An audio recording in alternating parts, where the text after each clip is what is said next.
Now, the one thing I want to ask, and this is like, it's actually genuinely irritated me how this has happened, because I said at the start of the season I thought they were going to win the league.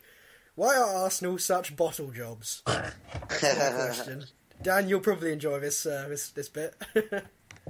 Are there any wrong answers? No, there's no wrong answers, but it's just a general question. Why can't Arsenal ever actually do it? Because they just, I think it was, who was it they lost against?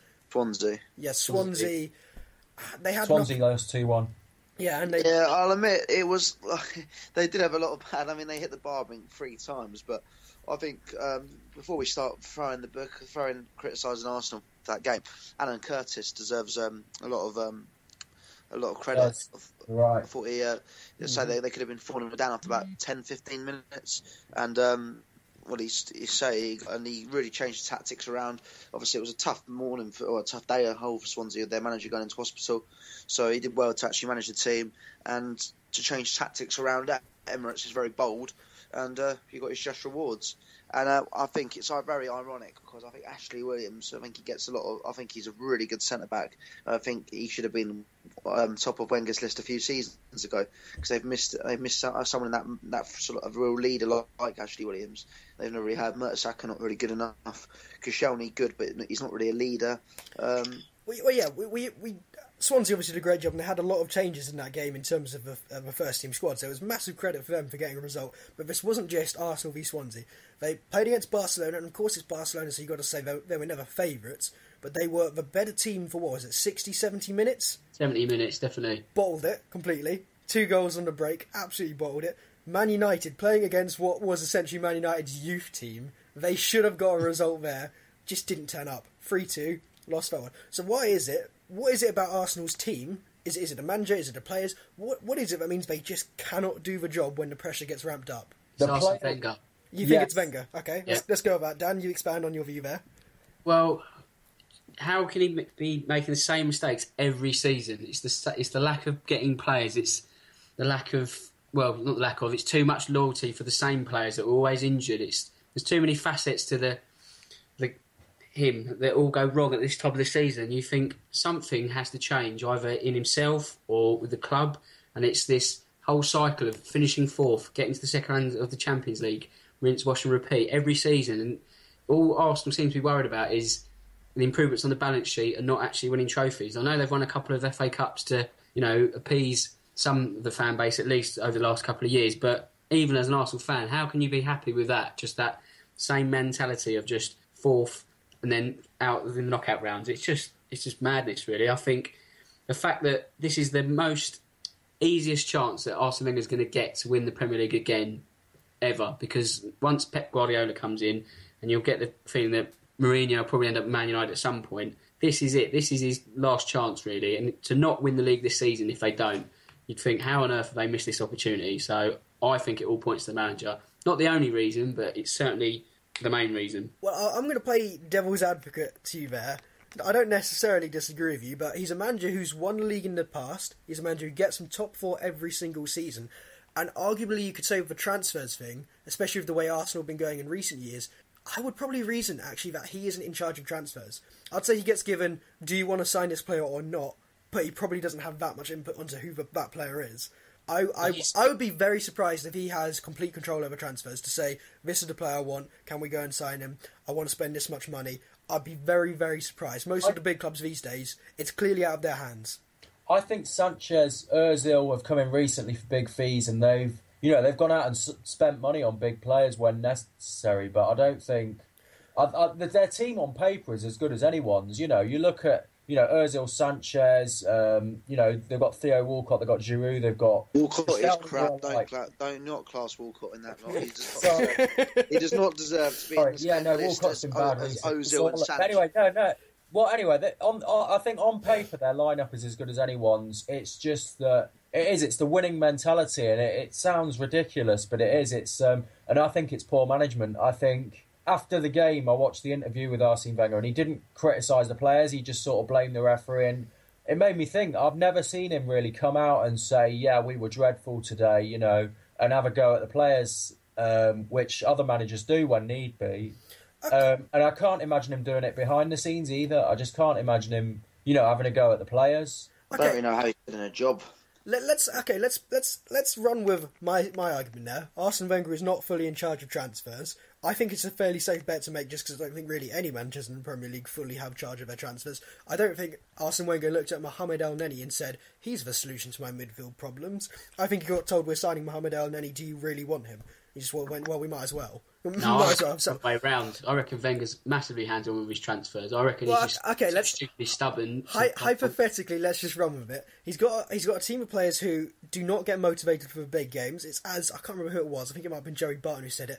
These players are more worried about taking their selfies and having a nice London life than they are about winning titles.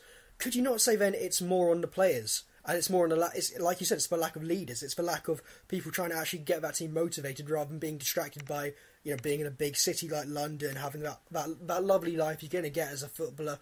Could you say it's not? Could you say manager has some blame in that he can't do it himself, get that team motivated?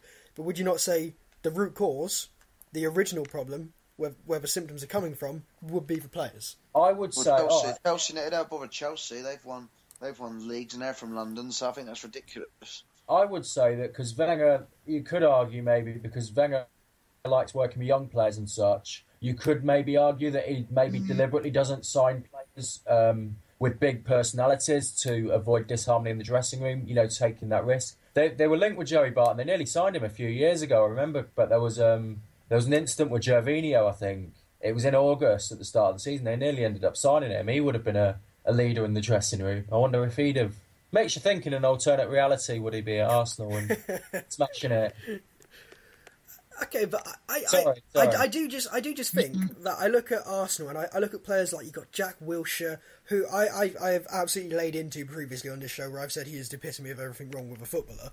But you got players like that. You got players like Oxlade-Chamberlain, who is a good player, but he just clearly doesn't take it that seriously.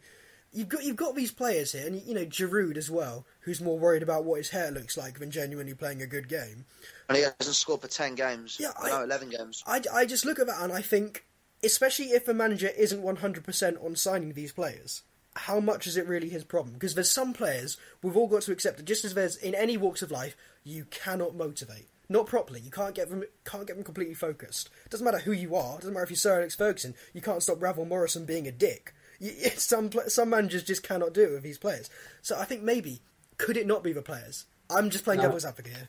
I reckon it's, like I said, he shows too much loyalty to these players who keep making the same mistakes. So why is Jack Wilshere, I know he's injured a lot, but he surely must be on his last sort of chance as a staple of Arsenal's midfield. Alex Oxlade-Chamberlain hasn't really done much over the last couple of seasons. Giroud, not a top-class striker. So why doesn't Arsene Wenger think, right, here are my... I wouldn't say weaknesses, but here's where I've got a strength for my team to make them even better. Why do I keep playing these players? Why does he not go out and buy someone in the summer or winter transfer windows? He definitely has a hands-on approach to transfers. I mean, he's almost part of the board, isn't he? I mean, he's so hands-on. He's probably the most hands-on manager we've got in the Premier League. So to say that he's not picking El Nene as a signing, that's a perfect Wenger signing, I think. So okay, yeah. I think.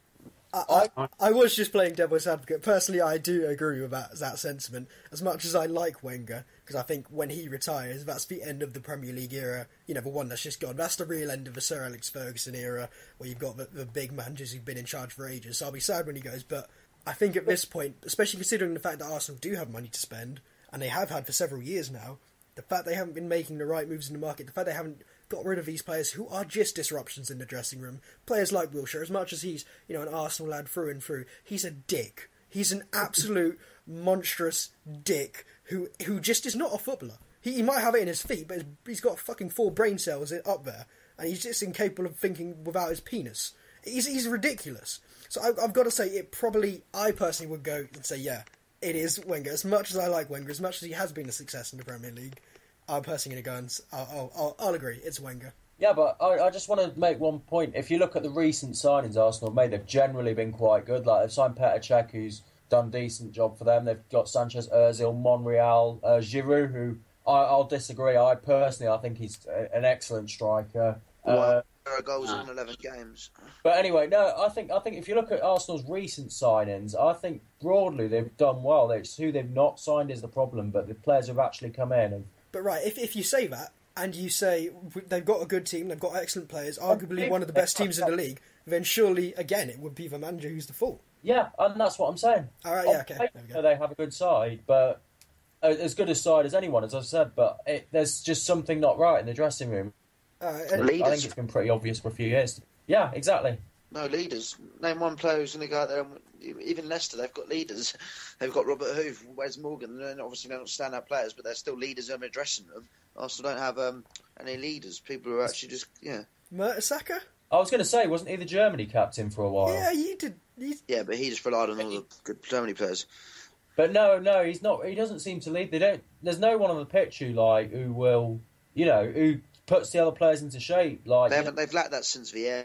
And of course, yeah. The one player I would say who actually genuinely does seem to shout at other players, despite the fact I've just slagged him off, is Jack Wilshere. But then again, Jack Wilshere's version of actually trying to motivate the players on the pitch and get into them is just mouthing off like a tiny little child and being an absolute.